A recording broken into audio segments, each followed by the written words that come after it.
One man, one mission, to rid the world of chronic anxiety once and for all. The Anxiety Guy, Dennis Simsek, shares his personal transformation from living a life filled with overwhelming worry to becoming a full-fledged positivity machine, a leading authority in generalized anxiety. Dennis gets to the truth of your mental health challenges and sets you on a path to transforming each and every area of your life. Here he is, the one and only, the Anxiety Guy.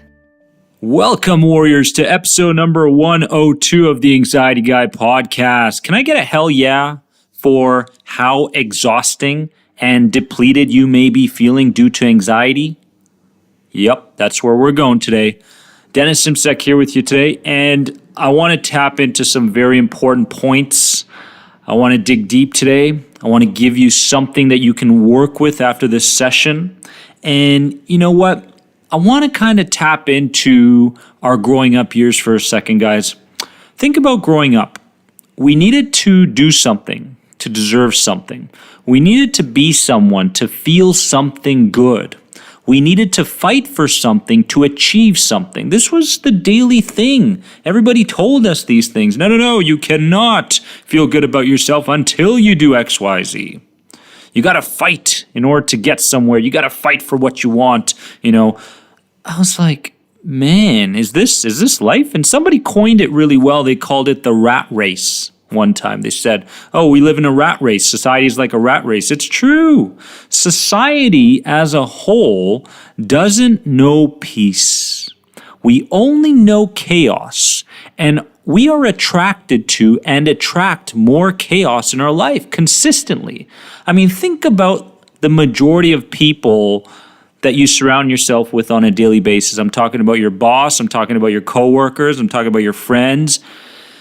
Out of 10 conversations you have with them, how many of those are enlightening, peaceful, happy type conversations? And how many of those conversations are geared towards worry, something that went wrong, how bad their circumstances are, and so forth? So society as a whole doesn't know peace. So don't blame yourself for this anxiety. Don't blame yourself for this depletion and this exhaustion that's been caused due to anxiety. The truth is this: when we don't have drama in our lives, we unconsciously wonder how we can find it. Our unconscious mind will begin looking for the drama because our childhoods were so dramatic. And whether you're going to get that drama through a phone call, whether you're going to get that drama through video games, whether you're going to get it from watching the Kardashians, it doesn't matter. You're going to find a way to stimulate yourself and to question reality and create chaos within you. This is how the world is working. This is the direction we're going. We are brainwashed, my friends. We are brainwashed. And the truth is that we say we want peace, but the truth is, wanting it isn't enough. You cannot just want peace. I want peace. Dennis, can you tell me how to gain this, and this? Well, what's your vision for your life? I want to find peace. I want to be happy. Well, guess what? Those signals, your subconscious mind does not understand. The law of duality of thought has two components in it that will send the right signals to the subconscious mind and begin lessening the depletion, lessening the exhaustion that you're going through. Number one is the thought signal. Okay, the subconscious mind understands the thought signal, but understand that you need two of these components to really change yourself at an unconscious level. The thought signal is visualization. It's autosuggestion. It's affirmations. You hear it all the time. Mantras, Buddhism, they talk about it consistently. So it's the thought signal consistently sent to your unconscious mind while you're in a bit of a trance state. Not while you're chaotic, not while you're driving in traffic. It's when you're relaxed that you're tapping in to your subconscious mind. The second signal is the emotional signal. People come to me and say, Dennis, I've been doing visualization for the last 3-4 weeks and nothing has changed in my life. Well, guess what? The emotional signal was not there. You got to send the proper emotions to your subconscious mind and to your nervous system of what you want. If you're imagining something, you have to actually imagine it in a way where you actually have it already. This is the emotional signal. where you're getting caught up in actually having what you truly want. So it's the thought signal and the emotional signal together that gets sent to the subconscious mind that the nervous system begins to understand and manifest in your life. People are shocked. I told this to someone a couple of days ago, but as in general, people are shocked when they hear me say, I no longer suffer from anxiety. It's such a foreign concept to them. It's incredible. It's so unfamiliar. How can it be, Dennis? How can you no longer suffer from anxiety? It's like it's been so embedded and programmed within people today that they can't even grasp the idea of not worrying, over-worrying, getting anxious, being depressed, having panic attacks. They can't grasp that idea. And the truth is, I realized something, that we are only capable of two inner processes at any given time. It's either love or the opposite of love. So I began to investigate this thing called love a little bit more. And it turns out that loving myself came first, which meant accepting who I was fully. How much do you beat yourself up on a daily basis for what you didn't do, who you've become, the words you said, how you acted in front of people? All of that is a sign of a transition that you're in right now because you're listening to the Anxiety Guy podcast. You've made a decision. You're committing. You're on the right track towards what you want, but you have to begin seeing these things from a different angle. Self-love. You make a mistake, great, learn from it. Don't beat yourself up over it. You're in a transition. So at any given moment, you can either see your words, your thoughts, your actions. You can see it from a place of, oh God, I hate myself. That inner chaos that you create. Or you can say, I love myself, even in the face of that disappointment that I felt today. So in any given moment, we're either loving ourselves or we're hating ourselves. We're beating ourselves up over something that happened, something that we said. We're creating chaos or we're creating love. Which one are you going to choose starting today? I used to watch all these motivational videos before I started my day. I remember it so vividly. It filled me with enough brain juice like dopamine, oxytocin, serotonin, and it kept me wanting more. And I want to dive deep into why we have this exhaustion, okay? So I woke up in the morning, motivational videos. Today, anxiety will not get me. Today, I'm going to be a different person. Today, I am prepared. I'm not going to think about it. I'm going to stuff everything to the side, and I'm going to go about my day. That was how I took on my anxiety. I relied on willpower, motivation. And you know what? The truth is that when I relied on willpower and motivation, I realized very quickly that there's a point system when it comes to willpower. A lot of people say, Dennis, I'm tired of fighting. Well, stop fighting. Willpower and motivation is the worst strategy that you can use to change your emotional state, to change your current lifestyle.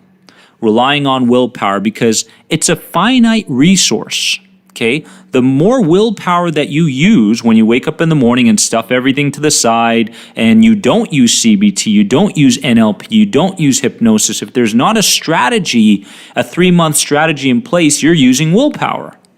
And it relies on two things: sleep, the amount of sleep that you get. So if you're relying on willpower to overcome these mental and emotional challenges and you haven't slept well, you're screwed. I mean, you're plain and simple, you're screwed.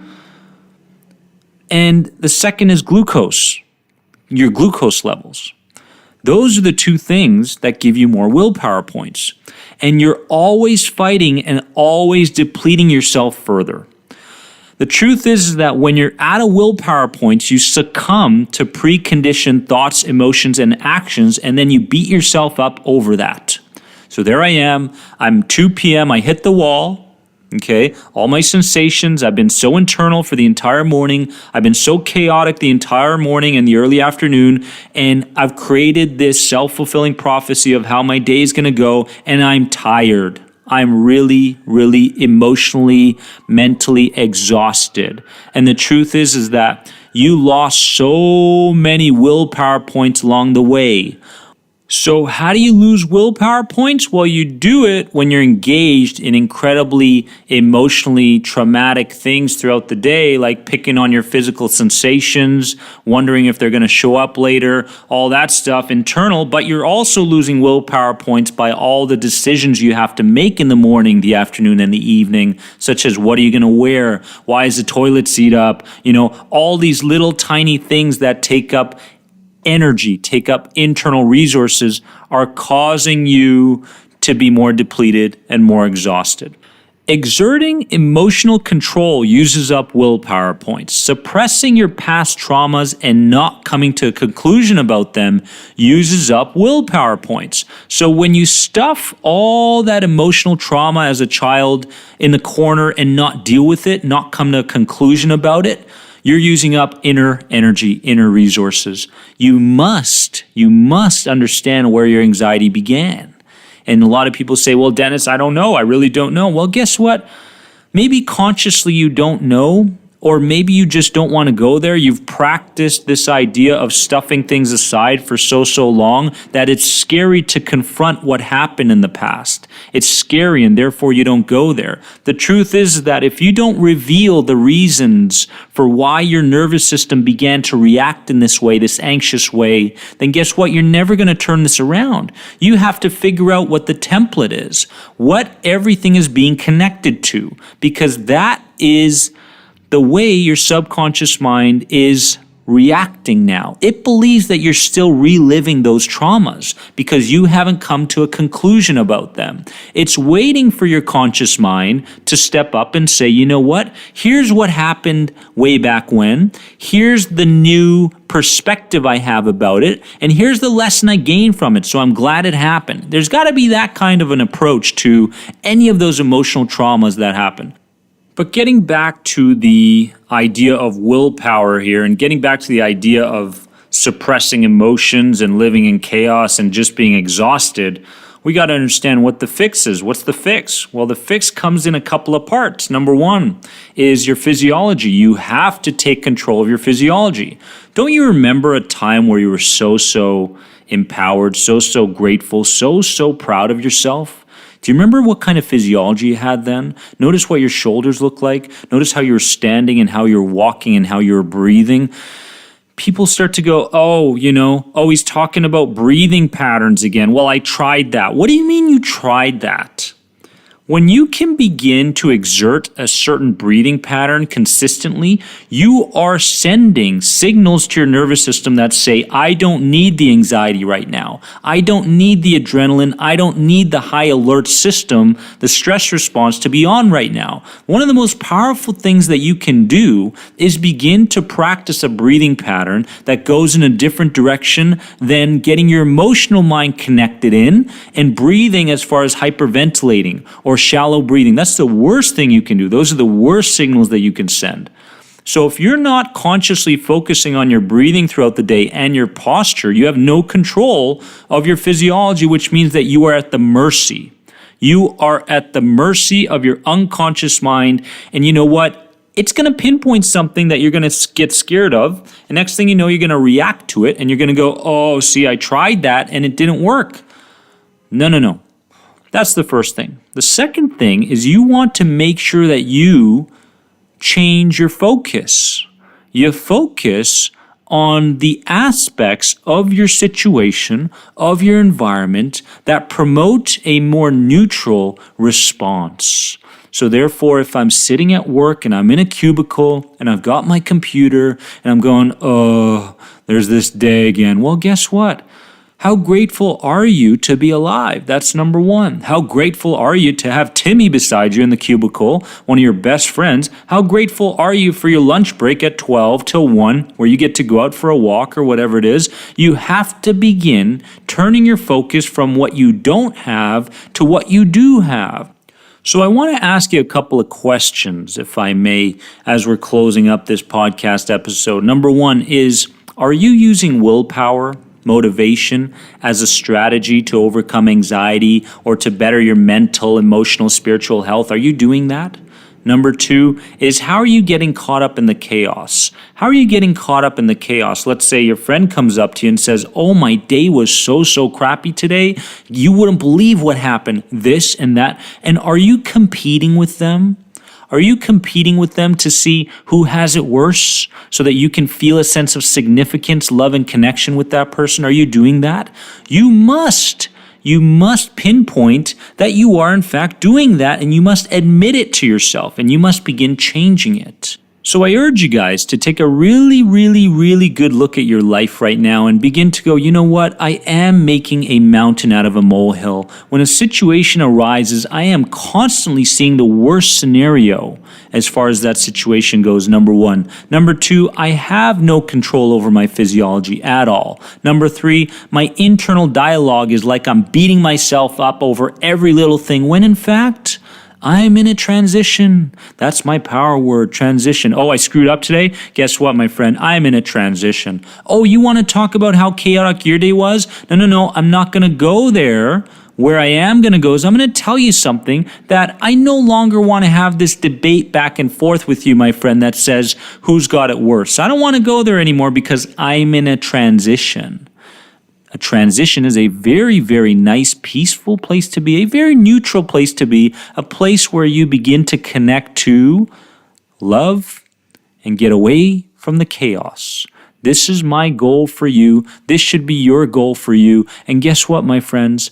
You're moving with me. You're doing a great job. You're taking in the information. Now you've got to absorb this information, and then you've got to put it into practice. And I believe that you're getting there.